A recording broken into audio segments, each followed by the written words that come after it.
தமிழ்நாடு அரசு பணியாளர் தேர்வாணையம் ஒருங்கிணைந்த குடிமைப் பணிகள் தேர்வு ஒன்று நடைபெற்றதை மாவட்ட ஆட்சித்தலைவர் மருத்துவர் கார்த்திகேயன் நேரில் பார்வையிட்டு ஆய்வு செய்தார்.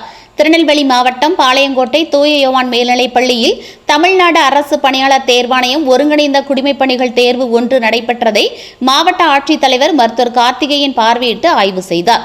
தமிழ்நாடு அரசு பணியாளர் தேர்வாணையத்தால் திருநெல்வேலி மாவட்டத்தில் ஒருங்கிணைந்த குடிமைப் பணிகள் தேர்வு ஒன்று பதவிகளுக்கான முதல் நிலை தேர்வு நடைபெற்றது.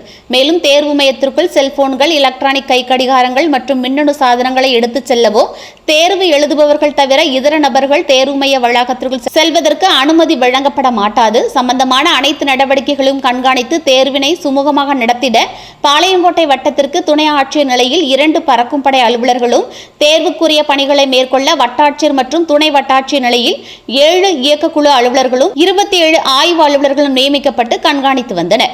தேர்வு நாளன்று தேர்வர்கள் தேர்வு எழுத வசதியாக தேர்வு மையத்திற்கு வருவதற்கும் தேர்வு முடிந்த பின் செல்வதற்கும் போதிய பேருந்து வசதிகள் செய்யப்பட்டுள்ளது.